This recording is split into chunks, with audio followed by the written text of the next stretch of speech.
In this unit, we are going to be examining some classroom examples to decide the type and quality of collaboration that is evident in the learning activity. Let's recap by looking at the decision tree for collaboration.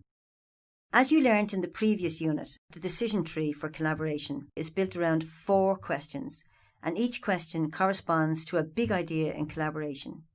So the first question asks if students are required to work in pairs or groups. If not, then the learning activity is coded at a 1. If they do work in pairs or groups, then you need to ask the next question: do students have shared responsibility? If the answer is no, then the learning activity is coded at a 2. If yes, you ask the next question: do students make substantive decisions together? If it's a no, then it's a code 3. If yes, you move to the next question, which asks, is the students' work interdependent? If it's no, then it's a 4. If it's a yes, then it's a code 5. As we said earlier, this decision tree can also be represented as a rubric. As you can see, each of the numbers 1 to 5 outline the criteria for the conditions of the code. For example, to achieve a code 2, students do work together, but they do not have shared responsibility. You can decide which you find easier to use, the decision tree or the rubric, when we are coding the following learning activities. We are now going to code a number of anchor lessons. It is important to note that these anchor lessons, which are learning activities, are not sample or model or exemplar lessons. While they are lessons that have been designed and used by teachers, they have been deliberately selected to initiate discussion around learning design, and in this case, different forms of collaboration. That is why they are referred to as anchor lessons, as they help anchor our thoughts around collaboration. We are not making judgments on these lessons, neither are we thinking about, I would have designed this learning activity in a certain way. We are simply looking for evidence of collaboration. Remember, these are not scores, but codes, which describe the type of collaboration present in the learning activity. Please download the learning activity entitled House on Mango Street. When you've done this, carefully read it, then make a decision about the level of collaboration that you find in this learning activity.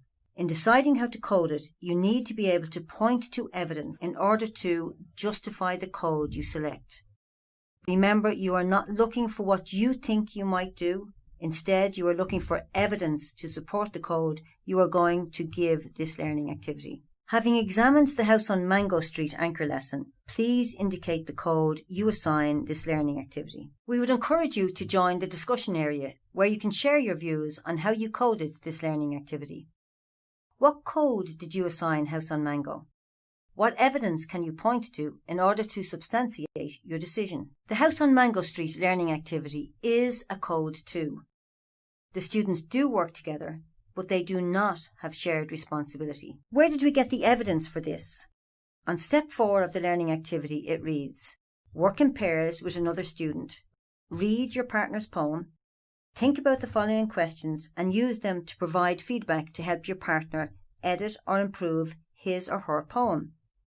So, as you can see, students work in pairs to give each other feedback, but there is no shared ownership of the task. One student still owns the poem that the other student is helping to improve. Now, please download the learning activity entitled Mr. Sunny Day. When you've done this, carefully read it, then make a decision about the level of collaboration that you find in this learning activity. In deciding how to code it, you need to be able to point to evidence in order to make and justify this code. Remember, you are not looking for what you think you might do. Instead, you are looking for evidence to support the code you are giving this learning activity. Having examined Mr. Sunny Day, please indicate the code you are going to assign this learning activity. As before, we would encourage you to join the discussion area where you can share your views on how you coded the activity. What code did you assign Mr. Sunny Day? And what evidence can you point to in order to substantiate your decision? The evidence points to indicate that Mr. Sunny Day is a code 4. Students do have shared responsibility and they do make substantive decisions together about the content, process or product of their work. But their work is not interdependent. On page 4 of the learning activity, it reads, each student pair will design a house for Mr. Sunny Day that will stay cool in summer or warm in winter. It will be even better if the house can do both. You will build a miniature model of your design and conduct a few experiments to see if it works. Afterwards, you will write a letter to Mr. Sunny Day to explain your findings and recommendations, using elements of structured writing you've learned in English class. From this, we can determine that students are required to make substantive decisions together about the hypotheses and variables to manipulate in their experiment. However, the lesson as designed does not eliminate the possibility that one student could complete all of the work. Now, please download the learning activity entitled Olympic Site Selection. When you've done this, carefully read it. Then make a decision about the level of collaboration that you find in this learning activity.